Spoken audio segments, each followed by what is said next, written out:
napapansin ko rin po dito sa mga prefab container house nyo, iba't iba po sila ng designs. Gumagamit po ba dito ng building permit? Kasi itong unit na to is villa type siya. So, good for the resorts, pang Airbnb, or farmhouses.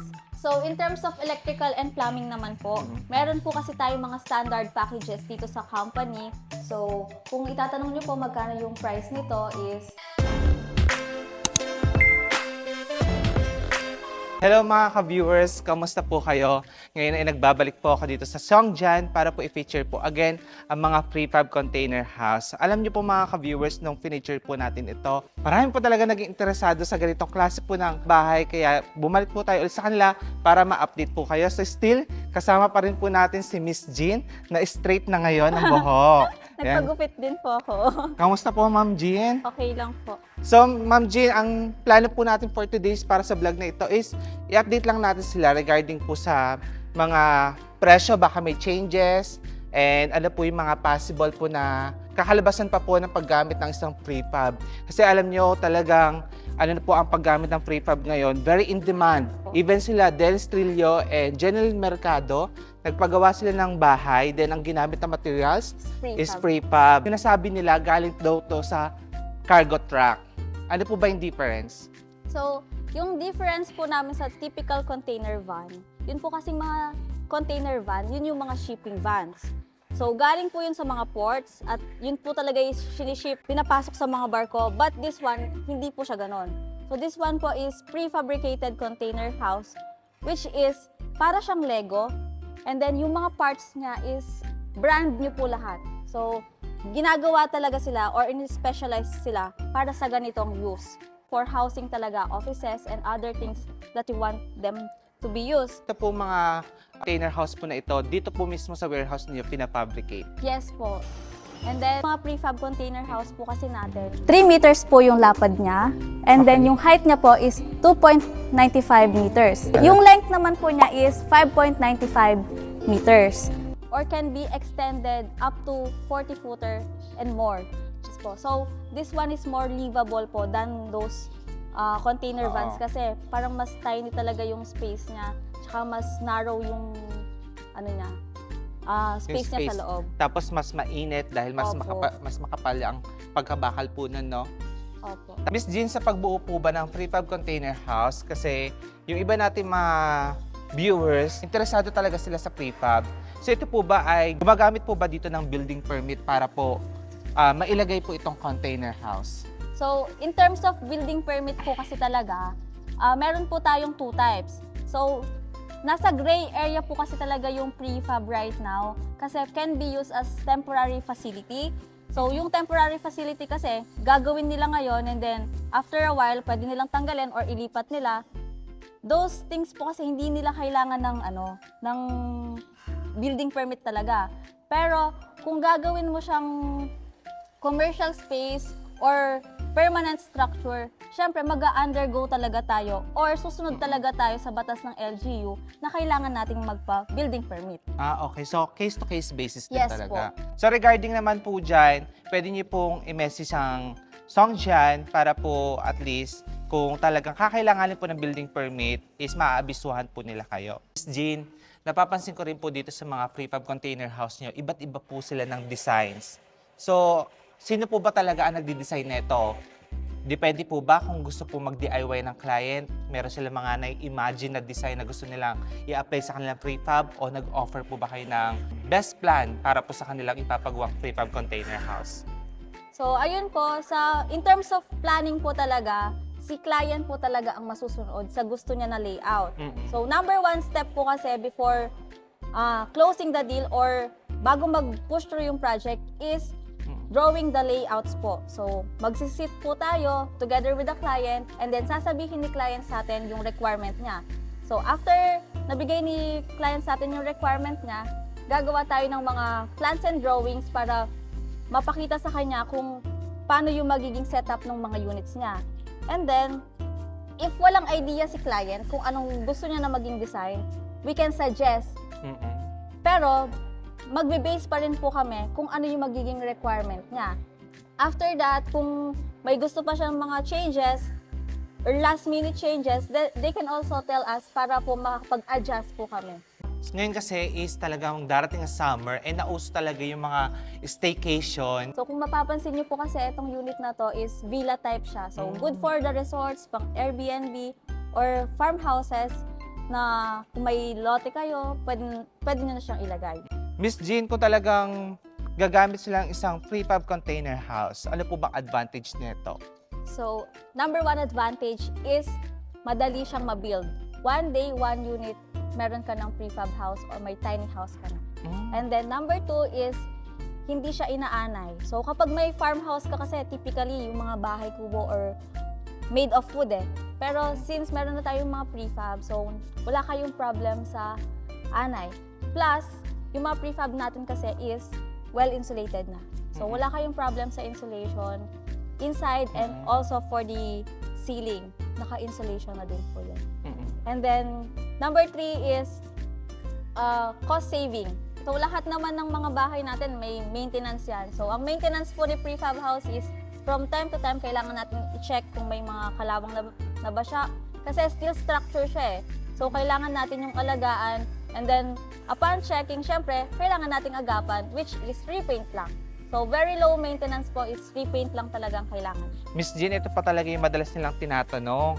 Dahil steel structure daw itong si prefab, what if daw tamaan ng kidlat itong prefab? Di daw ba sila mapupulbos or masusunog sa loob? Hindi naman po kasi yung pinaka-frame niya po is yun yung pinaka-bakal, and then yung sa loob naman po kasi is yung pati yung floor natin is concrete na siya. So no chance naman na pag na-strike siya ng lightning, hindi ka mag-ground or tatamaan sa loob. So ayun ha, nasagot na po yung mga takot sa kidlat dyan na talaga hindi po kayo makikidlatan sa loob po ng prefab container house.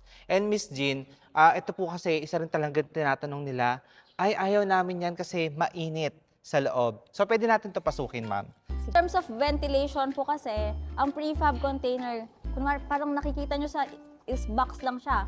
Pero meron tayong mga doors and windows. So yung mga doors and windows natin, customizable kung ano po yung gusto nyo. Can be, yun nga po, sliding doors. And then, no problem naman din po sa heat kasi yung mga wall panels natin is insulated na. So, dun pa lang po, yung heat po na papasok sa loob is na minimize na po. Alam niyo po mga ka-viewers, kasi nagkaroon na tayo ng part 1 po ng vlog na ito. Ito po yung naging vlog natin yan. Tapos ilalagay ko po sa description box yung link. Nabanggit ko po doon. Kung gusto niyo po ng prefab sa halagang 170,000, pwede na po kayo maka-avail at magkakaroon na kayo ng sarili ninyong ganito. Kaya not bad talaga sa presyuhan. Yes po. And talagang pangmatagalan talaga yung ganito pong klase ng bahay. Opo. Miss Jean, tara pasok tayo sa loob. Ayun. Kunwari, ito ay plano nila. Siyempre, sila ang pwede magplano kung ano po ang ilalagay nila sa loob ng container house. Yung electrical po ba neto sa plumbing, sino po nagpe-provide neto? Since still po siya, baka yung client mag-worries, mahirapan sila kung paano i-align yung mga dapat i-align dito. So, in terms of electrical and plumbing naman po, meron po kasi tayong mga standard packages dito sa company na pwede nyo i-avail. So, kapag nag-avail po kayo sa amin ng mga electrical packages and plumbing packages, no worries na po sa mga connection nun. Dahil ang connection po namin is hanggang dun sa main entry na po ng unit. So, ibig sabihin, itatap nyo na lang po siya sa main electrical line nyo. And then sa plumbing naman po, ang gagawin nyo na lang po ay itatap na lang siya sa septic tank. Because lahat po ng mga pipes niya po sa ilalim, kami na po ang gagawa. Since mag-a-avail sila sa inyo ng for electricity and plumbing, may additional payment. Yes po. So, Okay. syempre po, baka itanong nyo po sa amin kung may mga hidden charges kami. Wala po kaming hidden charges, pero meron po kaming mga additional charges. Syempre, nag-a-add kami kasi magpapa-add po kayo ng mga services. Ang advantage po nun, syempre, di na kayo mahihirapan or maghahanap pa ng tao na gagawa po para sa electrical system ninyo or plumbing dahil si Xiongjan, ipoprovide nila sa inyo yan if ever po talagang gusto nyo. Speaking of kidlat kanina, so ito kasi ang ganda pagka-interior niya, no? Opo. Ito ma'am, wall panel po ang ginamit dito sa loob. Opo. So, yung unit na to is naka-customize po siya. Kung mapapansin nyo po, yung wall niya is different from our standard because naka-PVC wall panel na po siya. So, yung pagka-customize po nito, meron ding advantage. Because ano po, PVC is one of, parang nagbo-block din ng heat papasok ng unit. So, hindi lang siya pampaganda, meron din siyang sarili niyang purpose. So, alam niyo mga ka-viewers, kung talagang Airbnb lang ang hanap ninyo, pwedeng-pwede na talaga to. No, tingnan niyo po, napakaluwag at pwede na kayo maglagay ng mga ginagamit talaga sa pang-hotel. Like TV, then bathroom, meron din ito pakita ko sa inyo. Etong CR na to is customized CR po. Kung mapapansin nyo, naka-tiles siya, meron siyang vanity, at the same time, yung wall niya is different din. So, if you want that look na pang CR talaga na pang Airbnb or not the typical CR that you can see sa bahay, pwedeng-pwede po silang i-customize ng ganito. Ma'am, ito po ba additional payment din ito? Siyempre po, additional po siya kasi mag-extra service po kami. Meron po siyang mga gamit na hindi naman po included dun sa basic natin na 170,000.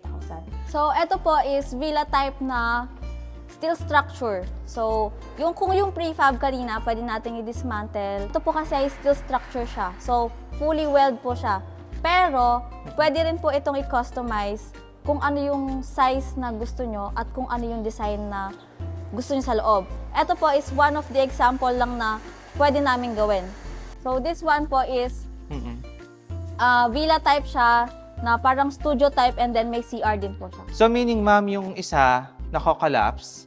So, ito, hindi na talaga Yes mako-collapse. po. So, ito po, hindi na siya mako-collapse kasi fully weld na po siya. Okay. So, ito pong, ma'am, terrace, kasama po ito sa package. Yes po. Kasama na po sa package ng unit na to ang terrace. So, etong terrace na to is pwede pa siya mag-extend or gusto nyong mas maliit lang. Up to you po. Yung design ng magiging prefab na to or steel structure na to is depende po kung ano yung gusto nyo na maging outcome. Yun napansin ko yung mga windows din nila, movable, no? Minsan Yes po. sa gilid naman nilalagay, tapos yung main door naman, minsan sa pinaka-front gaya nito. So, depende po talaga sa gusto ninyo kasi custom made po talaga ito. Ngayon, tara, pasok po tayo dito sa nila. Full weld po, no? So, yung steel structure po na ito, pwede siyang mag-expand or pwede rin siyang mas maliit or kung ano yung size na gusto nyo. Pero, since ito yung isang example po namin dito sa amin sa showroom, so, one bedroom po siya na may CR. Take note lang po lahat po ng interior nito, mga wall cladding, ceiling, and then also yung CR, pwede nyo po siyang i-customize kung ano po yung gusto nyo na color and design po. So, additional payment din yan, Yes ma'am. po. Ma'am, ito naman, gano'n kaya kataas po yung ceiling nito sa taas? So, yung floor to ceiling height po natin, same lang din po sa mga prefab natin, 2.61 meters, which is higher po talaga siya kesa sa standard na ceiling height ng Philippine Standard Housing po. Ma'am, yung mga ganito ba, kunwari gusto nila na may second floor, pwede ba itong patungan pa ng another, Yes po, pwede pong patungan siya ng isa pang steel structure sa taas or kung ano po yung gusto nyo. Okay. So, ito din, ma'am, meron siyang sariling bathroom. So, parang ideal for mala hotel na yung datingan niya, no? Yes po. Okay, ang ganda rin ng interior nito. May shower na, no? So, ito po, ma'am, additional payment din. Yes po. So, mga ka-viewers, kung ano talaga mga gusto nyo ipalagay sa loob po ng bathroom ninyo, may charge po yan, extra charge. So, ang unit po ito ay basic unit with our basic na CR. So, kung itatanong nyo po magkano yung price nito is 246,000 po. And then, i-breakdown natin siya. So, 170,000 for the unit itself, kasama na po yung ceiling na yan. And then, 65,000 para sa basic namin na CR. And then, yung CR na yun, take note lang po, is naka-fiberglass flooring na. So, wala na po kayong worries kung magkaka-leakage yan sa baba. Since steel structure, meron pa rin siyang members na steel sa baba. So, no worries na po na mababasa yun. Okay. Since yung water from the CR is dediretso na po sa drain. And then, yung 11,000 is for the electrical package po. Okay. Ma'am, itong ceiling na ito na inclusion sa basic na 170,000, pwede sila mamili sa dalawa. It's either marble or wood look. Opo. So, right now po, meron kaming tatlong color ng ceiling. Yung wooden, yung marbled white, and then the other one is plain white. So, sa tatlong kulay na yon, pwede rin po kayong pumili kung full brown lang, full marbled white lang, or full na plain white lang. pwede rin din po na alternate. Included na po yung ilaw. Sa electrical package po is included na po yung Okay, ilaw. na which is 11,000 pesos. Yes po. And so, 2 windows po ang kasama ng basic and 1 main door po. Pero kung gusto nyo magdagdag ng windows pa or mas malalaki pa po, sliding door or anything, additional payment po, gaya ng sinabi ni Miss Jean. Yes po. Sa mga nakapanood din ng vlog natin, talagang gusto nila mag-DIY. Applicable ba yun dito? Na i-DIY? So, yun po is pwede po natin i-DIY yung unit. So, madami na rin po kaming na-encounter na parang gusto lang talaga nila yung bare unit and then sky's the limit po kasi sa mga modification nito eh. So, kung gusto nyo na hindi nalilimit yung mga customization niya, better do it yourself para yung imagination nyo is nasusunod dun sa unit nyo. So, madali lang naman po siyang i-DIY kasi yung mga ano po natin, dahil sa technology natin ngayon, madali na lang makahanap ng wall panel, mga flooring natin, or makapag-outsource ng mga glass na mas malalaki, or mga sliding doors.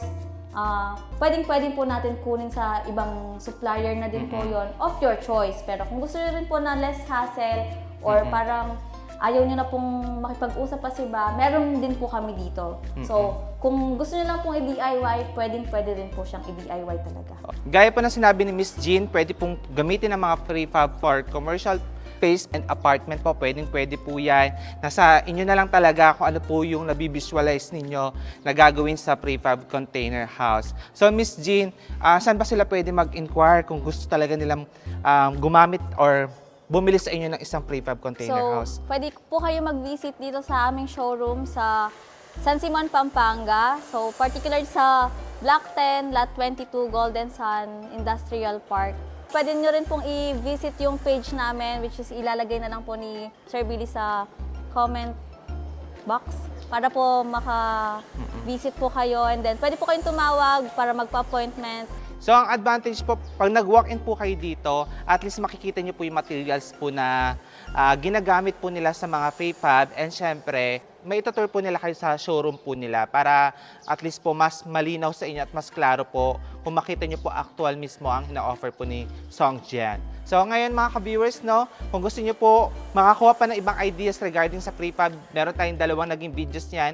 Ilalagay ko po yung link sa description box para po mas lalo pa po kayo mapamiliarize sa gantong klase po ng bahay. So again, maraming salamat po ulit Miss Jean sa pagsama po sa akin dito sa mini tour dito sa inyong showroom. Sana mga ka-viewers, meron po kayo nakuha idea. Magpapaalam na rin po kami. Maraming salamat po sa panonood. Ingat po kayo and God bless.